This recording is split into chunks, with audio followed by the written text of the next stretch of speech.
Hey, this is Brian from B's Music Shop. I'm here at the Chicago Vidya Custom Drum Show with, we say Eric, right? Yes, Eric Eric from McCourt's Music, and he has some drums that he makes here that he's going to show us. Yeah. So check it out. I take some marching snares, and I kind of give them, I repurpose them, I redo them, I take them and I cut them. They're deeper originally. Yes, they are deeper originally. This one happened to be a 14 by 10 Slingerland. We keep all the original hardware. This one has lovely chrome over brass hoops on it. I will cut these down in the center, take the belt line out of them, and then I will make sure they're totally flat. I re-glue them together, and then I check their bearing edges. I put them all back together, and we have a usable snare that'll actually fit on your snare stand now and not be a marching snare. Oh, yeah. Yep. That's incredible, because I've had a bunch of snares that I bought for almost nothing that were 15 inches deep. Yeah. I had them for a few years and then never really used them. What are you going to do with them? Exactly. Or they get cannibalized for their lugs. Yes, that happens a lot. Exactly, it does. Most definitely, you're speaking my language, because I hate to see them just kind of. And there's so many marching drums. So yeah, this is a 15 right here. This used to be a 15 by 12, and all the original stuff on it, the badge and everything. These, I think I might have found some newer ones, but once again, we did the cut on this one.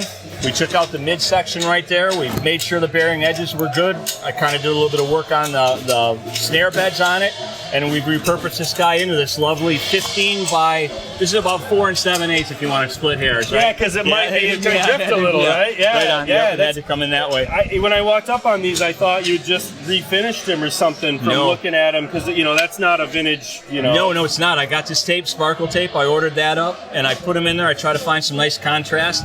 You can kind of call these stare drums. They look so good that you just want to stare at them. But they play very well, too. They play perfectly. Wah, wah. That's great. Yeah. So, Another one. Now, check this out. One last thing I'll show you here. I know we're kind of getting along with the tooth here. This one is actually a solid shell right here. So this is a 4-ply. It used to be a 15 by 12, right? Okay. And so I cut this guy out. I redid the bearing edges on it. So this is a solid 4-piece. This is not pieced together. And this happened to be the belt line in the middle of the drum was red sparkle, and it cut down to there. This is just nearly 5 inches. Up top here, I just put a little bit of contrasting color up on here for this. And once again, you get a nice big sound out of this 15 by 5 right here, and it's just really kind of a cool drum because it.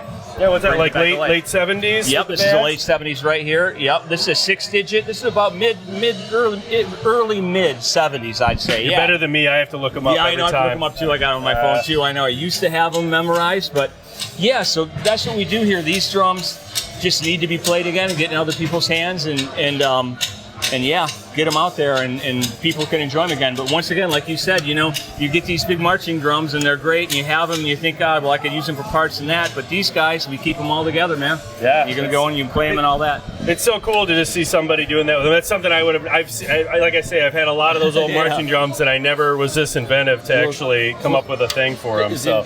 Right on. Thanks. Appreciate it. Awesome. This is the very first year for these things, and just hopefully people will come and get them and play them. And what are you asking for? Well, right now I've got them up in the $200 and the $300 range, $299 range, which is fair. I'd like to get them out in people's hands.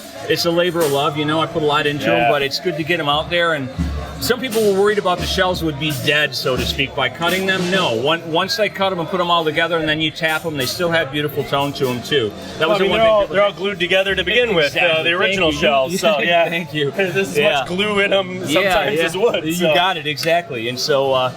That's the way these things are. I got to really appreciate you coming by and talking to me and letting me show them and all that good stuff. I've never done one of these things before. Oh, you're doing great. You're doing great. Well, I super appreciate you talking to us and talking us through such a neat project. So thank you very much. Yeah, take care, man. Cheers.